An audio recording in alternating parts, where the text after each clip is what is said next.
तो हाँ जी दोस्तों, हिंडनबर्ग फाइनली अपने रिपोर्ट के साथ आगे आ गया है।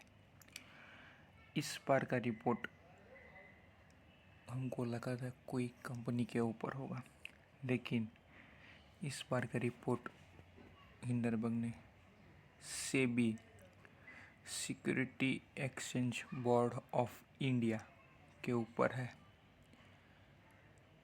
तो ये एक बहुत ही गंभीर एलिगेशन है।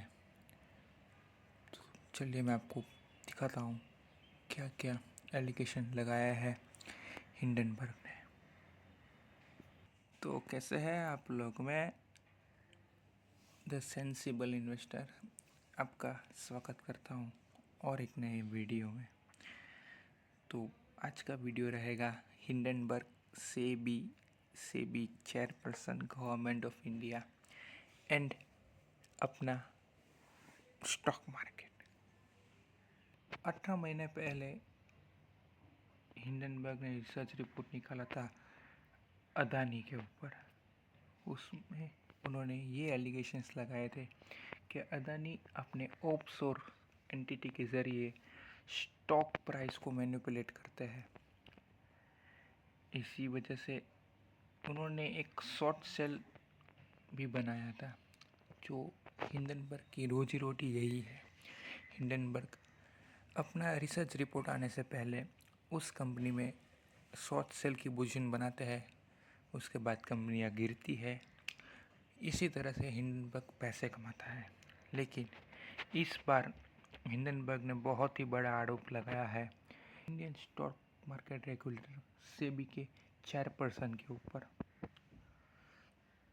उन्होंने ये बोला है कि हमारे लास्ट टाइम की रिपोर्ट के अनुसार अदानी की सभी चीज़ों पे इंक्वायरियाँ बैठी है, लेकिन जब भी ऑफशोर एंटिटी के ज़रिए स्टॉक प्राइस मैनिपुलेशन की बात आई है तभी सेबी चेयरपर्सन उस पर चुप रही है, चुप्पी बना के रखी है। चुप्पी क्यों बना के रखी है? तो इसकी वजह बता रहा है हिंडनबर्ग की खुद चेयरपर्सन और उनके हस्बैंड के ऑफशोर एंटिटी में अकाउंट्स है, पैसे है।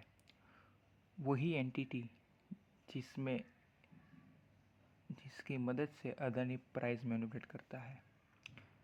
तो ये पूरा स्कैंडल बता रहा है हिंडनबर्ग। हिंडनबर्ग ने मल्टीपल एलिगेशंस लगाया है। तो चलिए देखते हैं एक के बाद एक क्या क्या एलिगेशन लगाया है हिंडनबर्ग ने। जून 2015 में जो ऑफशोर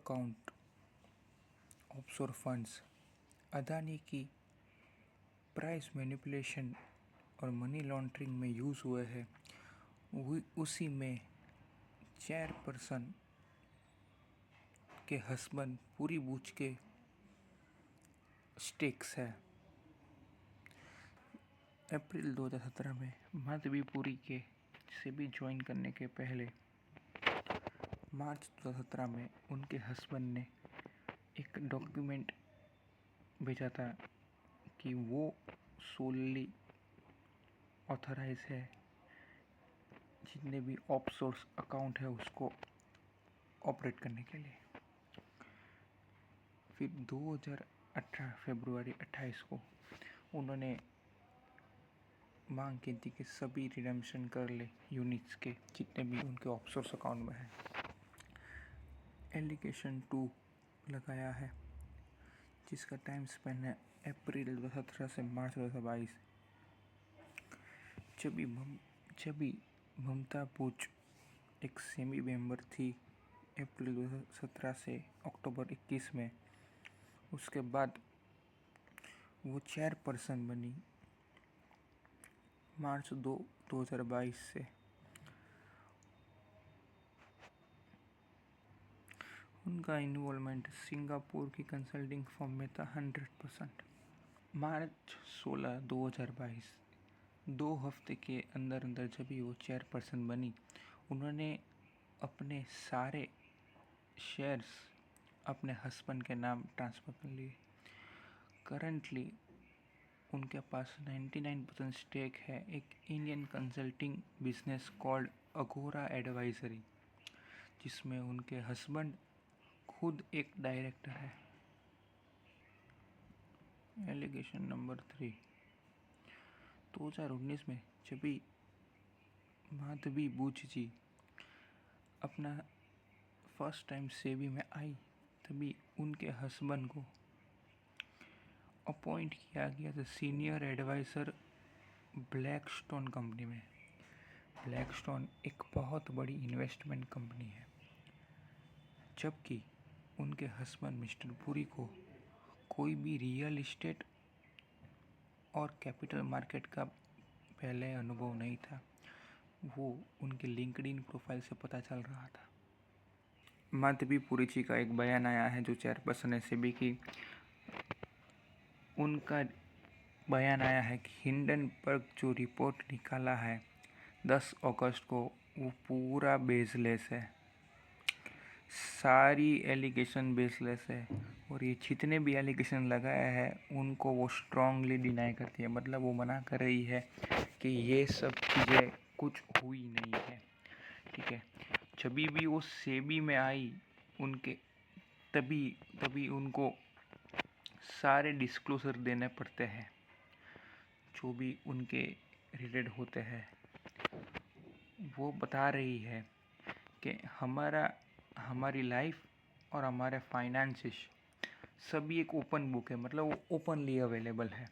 ठीक है, वो वहाँ तक रेडी है कि वो सभी अपने फाइनेंशियल डॉक्यूमेंट, जब भी एक प्राइवेट सिटीजन थी, मतलब जब भी वो सेबी में नहीं थी, तभी के टाइम के डॉक्यूमेंट्स भी वो दिखाने के लिए रेडी है। मतलब सेबी की चेयरपर्सन काफ़ी कॉन्फिडेंट है कि ये सभी एलिगेशन एक फर्जी है, एक फेक है, और ये चीज़ खाली इसके लिए की गई है ताकि हिंडनबर्ग ने अपना जो रिपोर्ट निकाला था अदानी के खिलाफ, उसको सेबी की तरफ से एक बहुत ही बड़ी तकरार मिली थी। हिंडनबर्ग अच्छे खासे पैसे इस रिपोर्ट से कमा नहीं पाया था, तो हिंडनबर्ग ने सोचा कि इस बार चलिए पूरे देश के ऊपर एक सवाल खड़ा कर देते हैं। तो अभी एक सवाल है बड़ा कि निफ्टी 50 इसमें रिएक्ट कैसे करेगा।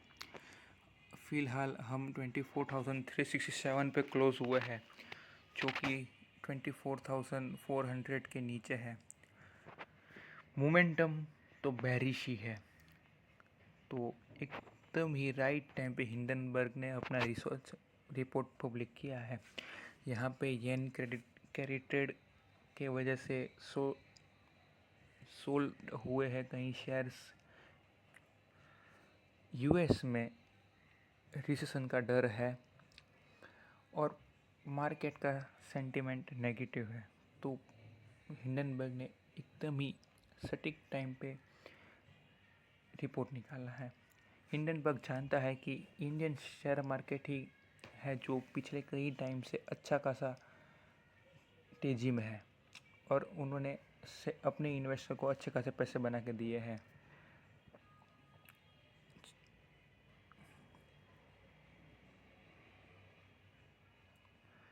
इंडियन मार्केट पिछले एक महीने में उसके हाई से अभी भी डाउन ही है, तो फर्दर करेक्शन आना तो लाजमी है। देखने वाली चीज़ ये रहेगी कि करेक्शन कितना आता है। अगर इसमें कुछ और इन्वॉल्वमेंट आता है, जैसे कि हाई कोर्ट का, इंडियन गवर्नमेंट का, तो और ये एलिगेशन अगर सच भी होते हैं तो ये बहुत ही रेड फ्लैग होगा।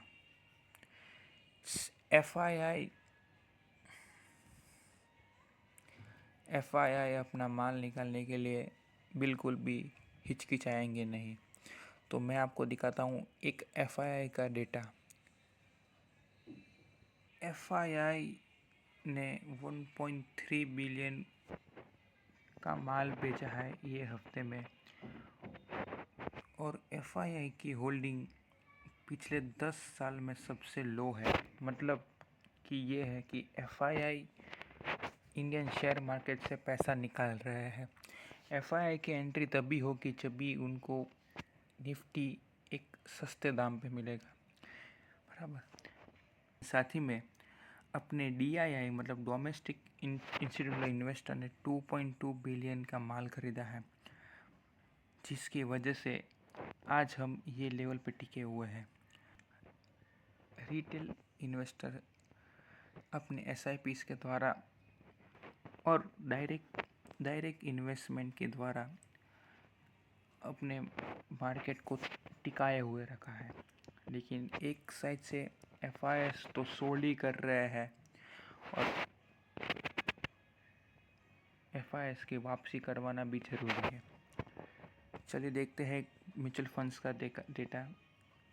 पिछले महीने जुलाई मंथ में एसआईपी का इनफ्लो था 23,332 करोड़, जो कि हाईएस्ट है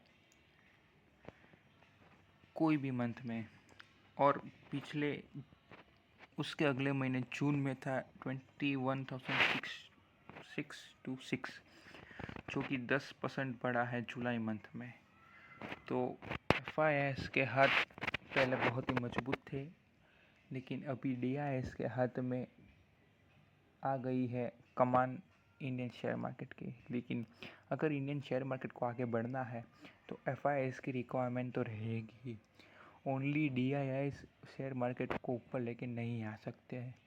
तो मार्केट का माहौल पॉजिटिव रहा तो एफआईआई की वापसी करवाना आसान हो सकता है। और अगर एफआईआई ऊपर आए तो मार्केट 25 नहीं 30,000 भी जाएगा। So thank you for watching this video. तो अब तक मिलते हैं अगले वीडियो में।